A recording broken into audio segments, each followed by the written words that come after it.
السلام علیکم ورحمۃ اللہ وبرکاتہ۔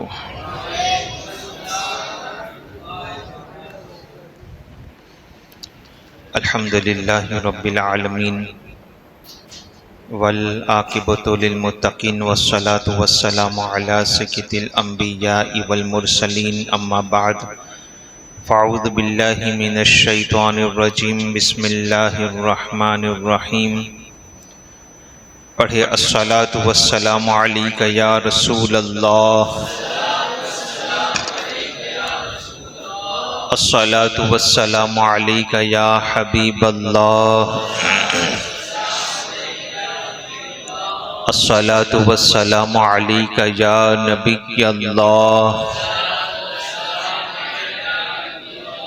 الصلاۃ والسلام علیک یا نور اللہ، صلی اللہ تعالی علیہ وسلم۔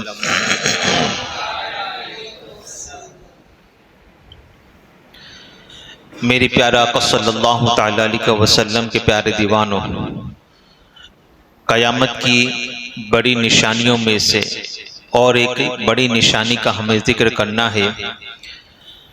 قرب قیامت میں سورج ایسٹ کی بجائے ویسٹ سے نکلے گا، یعنی مغرب میں جہاں سورج غروب ہوتا ہے وہیں سے نکلے گا، اور یہ قیامت کی نشانیوں میں سے ایک بڑی نشانی ہے۔ قرآن پاک اور احادیث رسول صلی اللہ علیہ وسلم میں اس کا ذکر موجود ہے۔ چنانچہ قرآن مقدس کی سورہ انعام کی آیت نمبر 158 میں اللہ تبارک و تعالی ارشاد فرماتا ہے، ترجمہ کنز الایمان، کہ جس دن تمہارے رب کی وہ ایک نشانی آئے گی، کسی جان کو ایمان لانا کام نہ دے گا جو پہلے ایمان نہ لائی تھی یا اپنے ایمان میں سے کوئی بھلائی نہ کمائی تھی۔ اکثر مفسرین کا کہنا ہے کہ جس دن تمہارے رب کی وہ ایک نشانی آئے گی، یہاں نشانی سے مراد سورج کا مغرب سے طلوع ہونا ہے۔ بخاری شریف و مسلم شریف کی حدیث پاک میں ہے کہ قیامت قائم نہ ہوگی جب تک سورج مغرب سے طلوع نہ ہوگا، اور جب وہ مغرب سے طلوع ہوگا اور اسے لوگ دیکھیں گے تو سبھی ایمان لائیں گے۔ جب سورج مغرب سے طلوع ہوگا تو مغرب سے طلوع ہوتا ہوا دیکھ کر سبھی لوگ ایمان لانا شروع کریں گے، مگر یہ ایمان نفع نہ دے گا، یعنی اب ان کا ایمان لانا کوئی کام نہ آئے گا۔ رسول اعظم صلی اللہ تعالی علیہ وسلم ارشاد فرماتے ہیں، حدیث پاک ہے، جب تک بندے کی روح حلقوم یعنی گلے تک نہ پہنچ جائے، اللہ تبارک و تعالی بندے کی توبہ قبول فرماتا ہے۔ دیکھیں میرا رب کتنا مہربان ہے کہ آخری ایام میں بھی روح حلقوم تک پہنچے، یعنی اس کی حلق تک پہنچ جائے، وہاں تک بھی مہلت دیتا ہے میرا رب کہ بندہ توبہ کر لے، اور بندہ توبہ کر لیتا ہے تو اللہ تبارک و تعالی اس کی توبہ کو قبول فرماتا ہے۔ اور ایک مقام پر رسول اعظم صلی اللہ تعالی علیہ وسلم نے ارشاد فرمایا، جو شخص سورج کے مغرب سے طلوع ہونے سے پہلے توبہ کر لے گا، اللہ تبارک و تعالی اس شخص کی توبہ کو بھی قبول فرما لے گا۔ میری پیارا آقا صلی اللہ تعالی علیہ وسلم کے پیارے دیوانوں، اللہ تبارک و تعالی کی بارگاہ میں ہمیں چاہیے کہ بار بار توبہ کریں۔ ہم اللہ تعالیٰ کی بارگاہ میں بار اس لیے کہ خدا نے قیامت تک کے لیے، ہم انسانوں نے ایک دوسرے کے لیے تو دروازے بند کر دیے ہیں، مگر میرا رب اتنا مہربان ہے کہ اس نے قیامت تک کے لیے ایک بار نافرمانی کرو، سچے دل سے توبہ کر لو، معاف کر دے گا۔ پھر اگر گناہ ہو جائے ہم سے، غلطی ہو جائے، پھر توبہ کر لو، اللہ معاف کر دے گا۔ قیامت تک کے لیے اس نے توبہ کا دروازہ ہمارے لیے کھلا رکھا ہے۔ تاجدار کائنات صلی اللہ تعالی علیہ وسلم کے شہدائیوں، ایک مرتبہ ایک شخص رسول اعظم صلی اللہ تعالی علیہ وسلم کی بارگاہ میں حاضر ہوا، عرض کرتا ہے فدا کا امی و ابی یا رسول اللہ صلی اللہ تعالی علیہ وسلم، میرے ماں باپ آپ پر قربان ہو سرکار، میں بہت بڑا گناہ گار ہوں، کیا میرا رب میری خطاؤں کو معاف کر دے گا؟ اللہ تبارک و تعالیٰ نے رسول اعظم صلی اللہ تعالی علیہ وسلم نے ارشاد فرمایا کہ اگر تیرے گناہ سمندر کی جھانک کے برابر بھی ہو، میرا رب بڑا کریم ہے، تیری خطاؤں کو معاف کر دے گا۔ میرے پیارا آقا صلی اللہ تعالی علیہ وسلم کے شہدائیوں، تو ہمیں چاہیے کہ ہر وقت اپنے رب کی بارگاہ میں بار بار توبہ کرتے رہے، کیونکہ توبہ کا دروازہ ہر وقت کھلا ہوا ہے، مگر ایک وقت ایسا بھی آئے گا کہ یہ توبہ کا دروازہ جو ہے یہ بند ہو جائے گا، اس کے بعد کسی کی بھی توبہ ایکسپٹ نہیں کی جائے گی، کسی کی بھی توبہ قبول نہیں کی جائے گی۔ حضرت عمر رضی اللہ تعالیٰ عنہ نے عرض کیا یا رسول اللہ صلی اللہ تعالیٰ علیہ وسلم، اب یہ توبہ کا دروازہ کیا ہے اور کیسا ہے اور کہاں ہے؟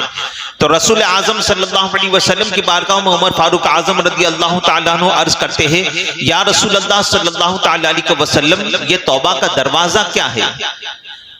تو رسول اعظم صلی اللہ علیہ وسلم نے فرمایا اے عمر، اللہ پاک نے مغرب کے پیچھے ایک دروازہ توبہ کے لیے بنایا ہے، وہ جنت کے دروازوں میں سے ایک دروازہ ہے، جو اس کے دونوں پلڑے ہیں وہ سونے کے ہیں، اور اس کے دروازوں پر ہیرے جواہرات جڑے ہوئے ہیں، اور دونوں دروازوں کے درمیان کا جو فاصلہ ہے، دونوں جو دروازے ہوتے ہیں، یہ ایک دروازہ یہ دوسرا دروازہ جو دروازہ ہوتا ہے، تو ایک دروازے سے دوسرے دروازے کا جو فاصلہ ہے، فرمایا گیا کہ ایک تیز رفتار گھوڑا سوار اپنے گھوڑے کو دوڑائے تو 40 سال کے بعد وہ دوسرے دروازے تک پہنچے گا۔ اتنا بڑا وہ عظیم دروازہ ہے۔ جو بندہ خلوص دل سے توبہ کرتا ہے تو اس کی توبہ اس دروازے میں داخل ہو جاتی ہے۔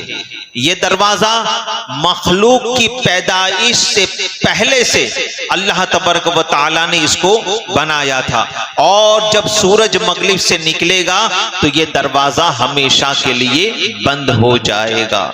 اللہ اکبر۔ میری پیارا آقا صلی اللہ تعالی علیہ وسلم کے شہدائیوں، ہمیں بھی رب کی بارگاہ میں بار بار دعا کرنی چاہیے کہ اللہ ہمیں تیری بارگاہ میں سچی توبہ کی توفیق عطا فرما، اور ایسی توبہ کہ ہماری وہ توبہ جو ہے وہ اس توبہ کے دروازے کے اندر داخل ہو جائے۔ میری پیارا آقا صلی اللہ تعالی علیہ وسلم کے پیارے دیوانوں، یہ دروازہ اس وقت بند ہوگا جب سورج مشرق کی بجائے مغرب سے نکلے گا۔ یوں عام طور پر سورج کہاں سے نکلتا ہے؟ کون بتائے گا؟ عام طور پر سورج کہاں سے نکلتا ہے؟ جی، مشرق سے نکلتا ہے۔ مشرق کو کیا کہتے ہیں؟ ایسٹ۔ مشرق سے نکلتا ہے اور کہاں پر ڈوبتا ہے؟ مغرب میں، ویسٹ میں۔ تو جہاں سے ڈوبتا ہے، جہاں پر ڈوبے گا، قیامت کے دن جب توبہ کا دروازہ بند ہونا ہوگا تو جہاں سے ڈوبے گا وہیں سے وہ نکلے گا۔ لیکن اس دن اللہ اکبر، سورج مغرب میں، ویسٹ میں غروب تو ہوگا مگر مغرب ہی سے واپس نکلے گا۔ اب اس کا پورا تفصیلی واقعہ بھی حدیث پاک میں موجود ہے کہ اس دن کیا ہوگا۔ رسول اعظم صلی اللہ تعالی علیہ وسلم نے ارشاد فرمایا، سنیں یہ تفصیل سے سنیں آپ، حدیث پاک میں حضور فرماتے ہیں وہ رات ایسی ہوگی یہاں تک کہ 2 یا 3 راتوں کے برابر ہوگی۔ لوگ اٹھ کر اللہ سے ڈر کر نمازیں پڑھیں گے اور حسب دستور اپنے کاروبار میں لگ جائیں گے۔ لوگ اٹھیں گے بھی اور اللہ سے ڈر کر نمازیں بھی پڑھیں گے، مگر پھر سے بدستور اپنے کاروبار میں لگ جائیں گے۔ لیکن ستارے بدستور آسمان پر چمک رہے ہوں گے، کاروبار میں لگ جائیں گے پھر بھی اندھیرا ہی ہوگا، اور ستارے بدستور آسمان پر چمک رہے ہوں گے۔ اس کے بعد پھر لوگ سو جائیں گے، پھر اٹھیں گے، نماز قضا کریں گے، لیکن رات ختم ہونے کا نام نہ لے گی۔ پھر وہ سو جائیں گے اور وہ رات بدستور باقی رہے گی، اور بہت طویل یعنی بہت لمبی رات ہوگی۔ پھر لوگ ضرب لگا کر ایک دوسرے سے پوچھیں گے کہ یہ کیا ہو رہا ہے، ایک دوسرے کو جھنجھوڑ کر پوچھیں گے یہ کیا ہو رہا ہے۔ پھر سارے کے سارے خوف زدہ ہو کر مسجدوں کا رخ کریں گے، اللہ کی بارگاہ میں آئیں گے، توبہ کریں گے، استغفار کریں گے۔ چمتکار کو کیا نمسکار ہے نا۔ تو وہ وقت آئے، دیکھیں بتایا نا کہ اس وقت لوگ خوف زدہ ہوں گے، تو خوف زدہ ہو کر کیا کریں گے؟ مسجدوں کا رخ کریں گے، مسجدوں کا رخ کریں گے۔ تو اس سے پہلے کہ اللہ تبارک، آپ دیکھیں آج بھی کبھی کچھ معاملات ایسا ہوتا ہے، جب کوئی آندھی آتی ہے، طوفان آتا ہے، تو ہماری زبان سے یہ نکلتا ہے نا کہ یار ایسا لگ رہا تھا جیسے قیامت آ گئی ہے نا۔ تو اس کو قیامت صغریٰ، چھوٹی قیامت کہتے ہیں، کہ لوگ اپنی زبان سے کہتے ہیں یار ایسا آندھی طوفان آیا کہ ایسا لگ رہا تھا قیامت آ گئی۔ تو یاد رکھے کورونا میں بھی قیامت کا ایک جو ہے جھلک ہمیں نظر آئی تھی، قیامت کی ایک جھلک ہمیں نظر آئی تھی، اور آپ دیکھتے تھے کہ مسجدیں کیسی آباد تھی۔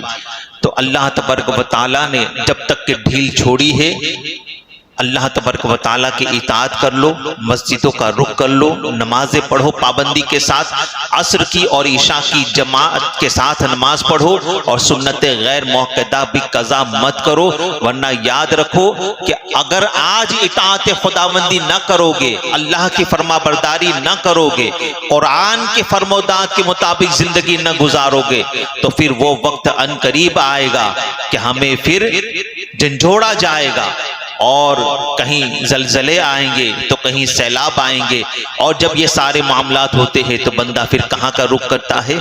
مسجد ہی کا رخ کرتا ہے۔ تو یہ سارے معاملات ہو اس سے پہلے اللہ کی اطاعت میں زندگی گزارو، اللہ کی فرما برداری میں زندگی گزارو، اس لیے کہ میرے رب کو فرما بردار بندہ سب سے زیادہ پسند ہے، میرے خدا کو فرما بردار بندہ سب سے زیادہ پسند ہے۔ میرے پیارے آقا صلی اللہ تعالی علیہ وسلم کے پیارے دیوانوں، تو لوگ مسجدوں کا رخ کریں گے، مسجدوں میں آ جائیں گے، وہ لوگ صبح کے سورج کا انتظار کر رہے ہوں گے، پھر اچانک مغرب کی طرف سے سورج نکلے گا، لوگ بہت زیادہ شور مچائیں گے، یہ کیا ہوا، یہ کیا ہو گیا، یہاں تک کہ سورج مغرب سے نکل کر آسمان کے درمیان میں پہنچ جائے گا، اور پھر توبہ کا دروازہ ہمیشہ کے لیے بند ہو جائے گا۔ اس وقت بڑی عجیب صورتحال ہوگی۔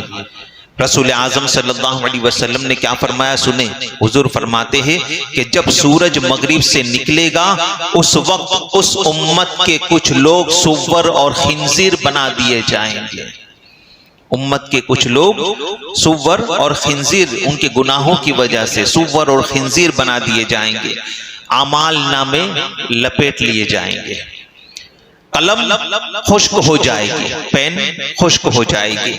ہماری بہن نے جو اعمال نامے لکھنے کی قلم جو ہے وہ اب خشک کر دی جائے گی، اب نہ کسی کی نیکیاں بڑھے گی اور نہ کسی کی برائیاں کم ہوگی، اور جو اس سے قبل ایمان نہ لایا، دروازہ بند ہونے سے قبل جو ایمان نہ لایا، اس کا ایمان لانا اب اسے کوئی نفع نہ دے گا، اور نہ ہی کوئی عمل اس کے کام آئے گا۔